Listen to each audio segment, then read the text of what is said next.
You're watching America This Morning, America's #1 early morning news.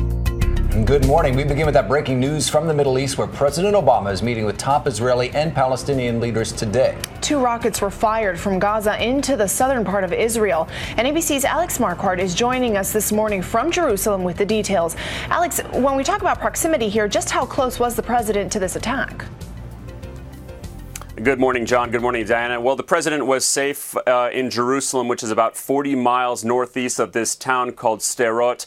The Israeli military confirmed that 2 rockets landed there, one lightly damaging a house, the second landing in a field and setting off a fire. There have been no claims of responsibility from Hamas or any other militant groups in Gaza. We've reached out to Hamas, but haven't received any response. Now, to be perfectly frank, 6 months ago, for example, this wouldn't even have raised any eyebrows. It would have been a non-event, something that wouldn't have caused any headlines because it was so common.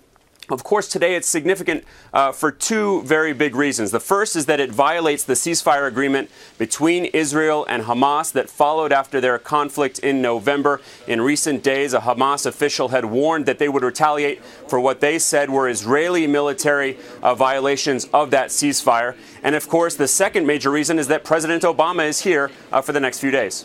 Alex, you mentioned that the rocket fired kind of small potatoes on a normal day. Obviously, the president, they are not small potatoes, but really a reminder of how far away the 2 sides are in a peace agreement. Absolutely, not just between the Israelis and the Palestinians, but between the Palestinians themselves.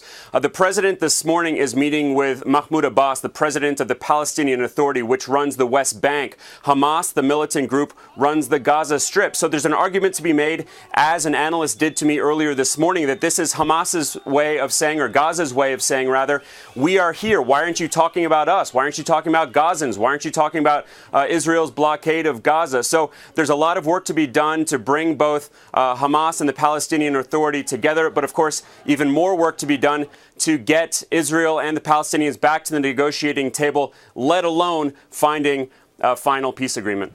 All right, Alex Marquardt, and that work is just now beginning live from our Jerusalem bureau. Thank you.